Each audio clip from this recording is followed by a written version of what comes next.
Tonight, we take a slow and quiet journey into one of New England's most confounding mysteries. A case that has haunted the minds of investigators, amateur sleuths, and the Murray family for more than 2 decades. This is not just a missing persons case. This is a story woven with confusion, heartache, and possibility.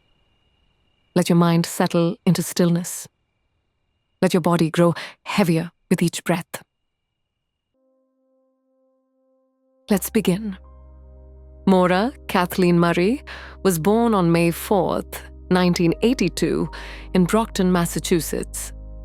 She was the 4th of 5 children in a large working-class family.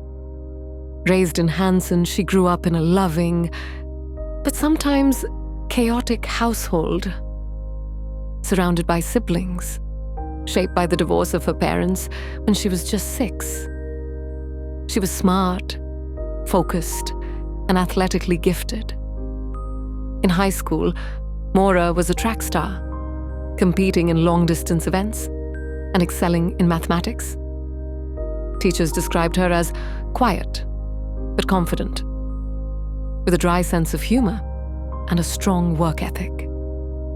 At West Point, she studied chemical engineering and seemed destined for a structured, successful life. But a low-level infraction, a stolen credit card used to order food, cut her military career short. Rather than face a formal charge, Maura transferred to the University of Massachusetts Amherst and began studying nursing.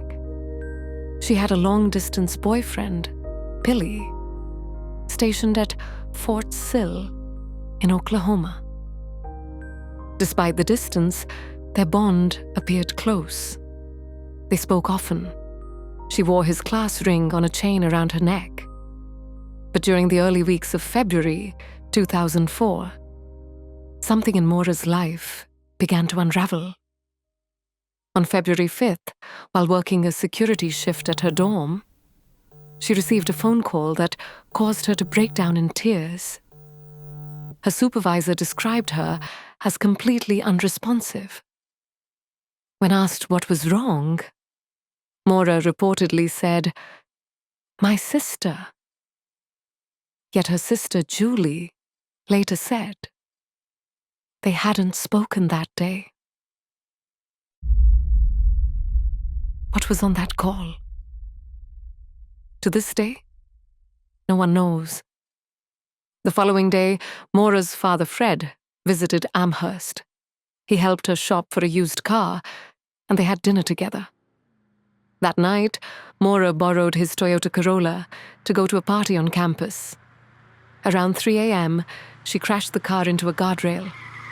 No one was injured, but the car was damaged. It was the second car accident involving Maura in a short period. On Sunday, Maura appeared quiet and reflective. She spoke to Billy on the phone. She picked up accident report forms, and she remained distant. Then came Monday, February 9th. Maura emailed her professors to say she'd be absent for a few days due to a death in the family, an event that never happened. She called a condo rental office in Bartlett, New Hampshire. She withdrew $280 from her bank account. She visited an ATM and then a liquor store, purchasing Kahlua, Bailey's, Franzia boxed wine, and vodka.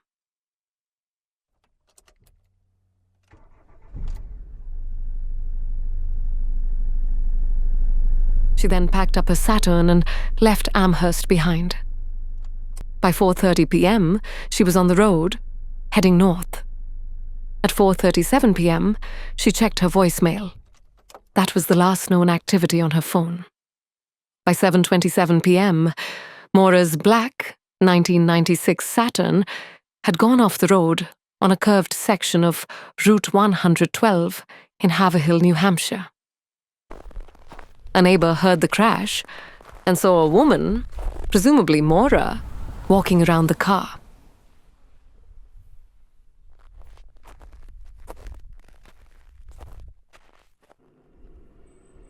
A local bus driver stopped. He spoke to her briefly through the window. Maura appeared shaken, but uninjured. She insisted she'd called AAA, but there was no cell service in the area. The bus driver returned home and called 911. Police arrived within 10 minutes, and Maura was gone.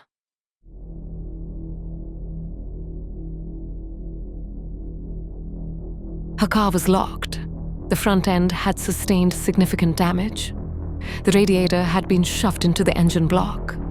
A rag was stuffed into the tailpipe. Her belongings, including the alcohol, accident forms, makeup, textbooks, and MapQuest directions, were still inside. There were no footprints in the surrounding snow, no signs of struggle, no confirmed sightings, and no Maura.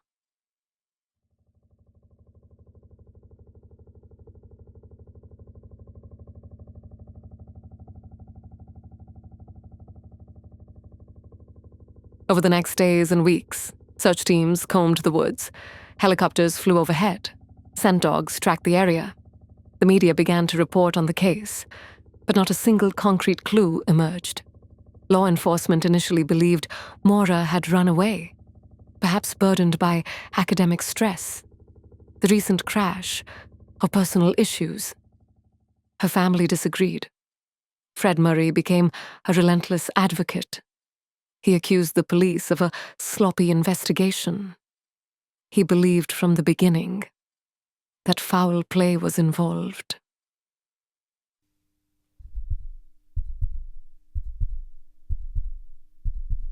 Fred's belief wasn't based on speculation alone. It stemmed from a deep unease with the facts, or lack thereof, surrounding Maura's disappearance. In his eyes, too much about the crash scene felt off.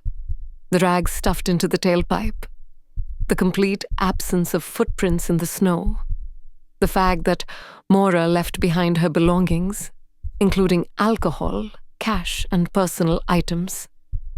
These were not the actions of someone preparing to vanish. Most troubling to Fred was how quickly Maura disappeared. In a rural area, in freezing temperatures, all before police arrived, just minutes after the last sighting. He felt the authorities failed to secure the scene or treat the vehicle as potential evidence, allowing precious time and leads to slip away. Over the years, his certainty only deepened.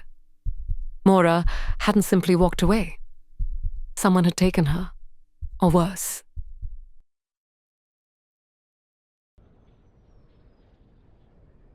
As years passed, the case grew cold, but the questions endured. Was Maura meeting someone in the mountains? Had she planned to disappear? Had she taken her own life? Or had she been abducted after her crash? In 2021, investigators used ground-penetrating radar on a property near the crash site. A potential anomaly was found beneath a concrete slab in a basement, but no human remains were recovered. In 2025, a surprising development occurred. A fingerprint found in Maura's Saturn matched a former West Point cadet named Stephen Baldwin. He had been known for animal activism, but had later been convicted of unrelated charges. He denied any involvement in Maura's disappearance. Authorities did not pursue charges. Still, the lead sparked new attention. How did Baldwin's fingerprint end up in Maura's car? Had they known each other? Were they in contact? The answers never came. Maura's family has never stopped searching. Her sister Julie launched a podcast. Her father, now in his 70s, continues to push for federal involvement. Vigils are held each February near the site of the crash. And still, the case remains unsolved. Tonight, we return to the silence of Route 112, to the car left abandoned, to the girl left unaccounted for, to a winter night where something went wrong. We don't know what happened to Maura Murray, but we remember her. And we let the unanswered settle in our minds softly.